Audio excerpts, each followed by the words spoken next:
गंगा नदी के पानी में कीड़े मकोड़े आखिर क्यों नहीं पड़ते। हेलो एवरीवन, मैं आकृति अग्रवाल आज आपके सामने एक नया वीडियो लेके उपस्थित। अपने आज के वीडियो में हम बात करेंगे कि आखिर गंगा नदी के पानी में कीड़े मकोड़े क्यों नहीं पड़ते। तो चलिए बिना देर के वीडियो को शुरू करते हैं और जानते हैं इस बारे में डिटेल में।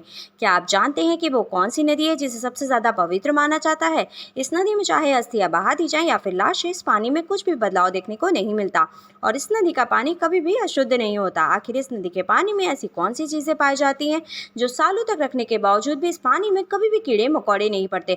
जहाँ साधारण सा पानी जमा होते ही काई जमने लगती है, वहाँ ये पानी हमेशा ही फ्रेश और तरोताजा बना रहता है। इस नदी का नाम है गंगा, जो कि हम लोगों के लिए माता के समान है। जहाँ दूसरी नदियों का पानी काफी अरसे तक एक ही जगह पर रहने से खराब हो जाता है, वहीं इस गंगा नदी का पानी ना तो खराब होता है बल्कि हमारे लिए दवाई का काम भी करता है, साथ ही हमारे घर को शुद्ध बनाए रखने में भी मदद करता है। इसलिए हर कोई गंगा नदी का पानी घर में रखना जरूरी समझता है। कहा जाता है कि जो भी इस पवित्र पानी को पीता है वो पाप से तो दूर होता ही है बल्कि उसका शरीर भी रोग मुक्त हो जाता है। अब तो आप समझ ही गए होंगे कि आखिर गंगा नदी का पानी हमारे लिए कितना उपयोगी है। लेकिन सवाल ये उठता है कि आखिर इतने साल पुराना पानी होने के बावजूद भी इसमें कीड़े मकोड़े क्यों नहीं पड़ते। सबसे पहले बात करते हैं कि आखिर गंगा का पानी आती कहाँ से है। गंगा उत्तराखंड के गोमुख हिमनद के पास गंगोत्री ग्लेशियर से निकलती है और लगभग 2510 किलोमीटर का लंबा सफर तय करके अपनी मंजिल पर पहुंचती है। गंगा नदी दक्षिण पूर्व की ओर बहते हुए बांग्लादेश में आती है।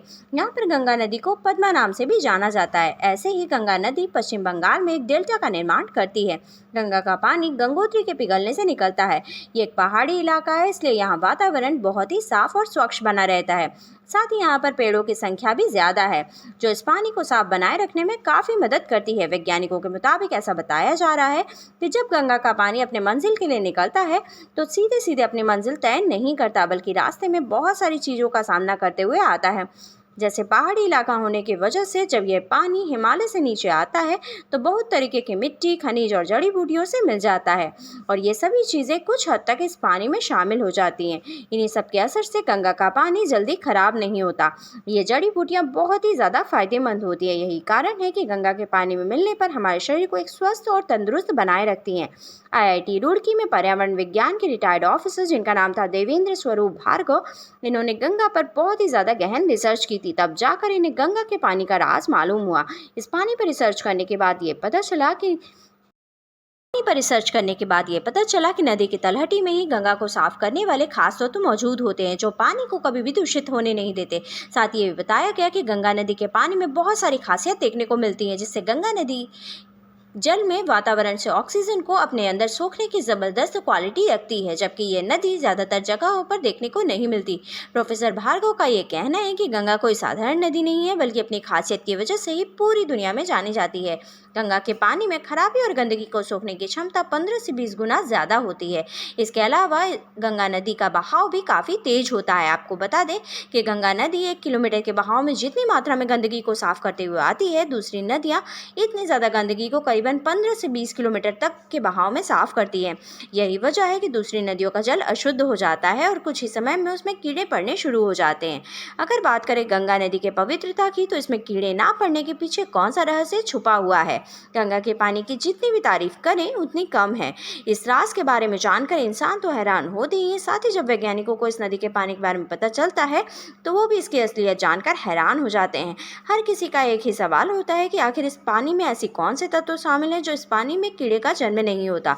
लोगों इस उलझन को खत्म करने के लिए साल 1890 में एक मशहूर ब्रिटिश साइंटिस्ट, जिनका नाम था अर्नेस्ट हैनकेन, भारत आए थे। इन्होंने इस पहेली को सुलझाने की बहुत ही ज्यादा कोशिश की, लेकिन हैनकेन जब भारत आए थे उस समय भारत की मौजूदा हालत बेहद ही ज्यादा खराब थी।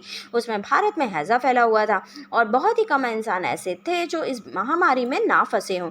आपको बता दें कि हैजा बीमारी या तो दूषित पानी को पीने से होती है या फिर कोई भी बेकार अशुद्ध भोजन को खाने से। हैजा फैलाने वाले जीवाणु का नाम होता है वाइब्रियो कॉलेरा। यही हैजा का एकमात्र जन्मदाता होता है। जब ये बैक्टीरिया पानी या खाने के थ्रू हमारे शरीर में जाता है तो हमें ये रोगी बना देता है। अर्नेस्ट को इस रोग को देखकर उतनी हैरानी नहीं हुई जितनी कि गंगा के पानी को देखकर। जी हाँ, जो भी इस बीमारी की वजह से मौत का सामना कर रहा था उसे गंगा नदी में बहा दिया जा रहा था और साथ ही कुछ लोगों की अस्थियां भी इसी में बहा दी जा रही थी। कुल मिलाकर जितनी भी हानिकारक चीजें हैं जो एक इंसान को बीमार कर सकती हैं, वो सभी कुछ गंगा के पानी में बहा दी जा रही थी, जिसके बावजूद भी लोग गंगा का पानी पी रहे थे और गंगा के पानी को इस्तेमाल कर रहे थे, लेकिन उन्हें कुछ भी नहीं हो रहा था। यहाँ पर रहते रहते हेनकेन को एहसास हुआ कि गंगा के पानी से किसी को कोई नुकसान नहीं पहुँच रहा है। ये सब चीज़ देखकर हेनकेन की दिलचस्पी गंगा के पानी में और भी ज़्यादा बढ़ गई और वो पूरी तरीके से गंगा के इतिहास को खोजने में लग गए। करीब 20 साल बाद इस रिसर्च में और भी ज़्यादा वैज्ञानिक जुड़ गए। इन रिसर्च के बाद ये पता चला कि गंगा के पानी में कुछ खास तरीके का वायरस पाया जाता है जो पानी के क्वालिटी को और भी ज़्यादा बेहतर बनाता है। ये वायरस कॉलेरा फैलाने वाले बैक्टीरिया में घुसकर उन्हें जान से मार रहा है। गंगा नदी के साथ साथ और भी बहुत सारी नदियों में इस खास तरीके के एंटीबायोटिक मौजूद होते हैं जो किसी भी तरह के खतरनाक बैक्टीरिया को मारने में मदद करते हैं। लेकिन यहाँ आपको ये भी बता दें कि आज के समय में गंगा नदी वैसी नहीं रही जैसा पहले हुआ करती थी। आज के समय में न जाने कितने तरीके के कूड़ा करकट और रसायन लोग नदी में मिला रहे हैं, जिसकी वजह से नदी में पाए जाने वाले एंटीबायोटिक खत्म होते जा रहे हैं। गंगा नदी पवित्रता की प्रतीक मानी जाती है। वहीं आज ये दुनिया की 5वीं सबसे गंदी नदी बन गई है।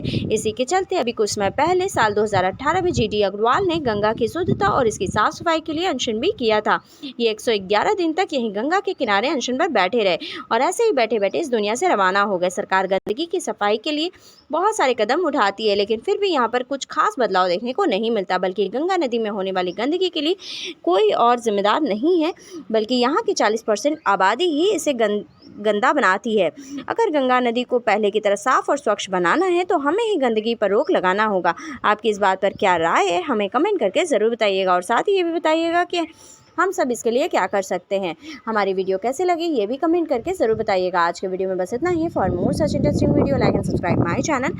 Thank you. Bye bye.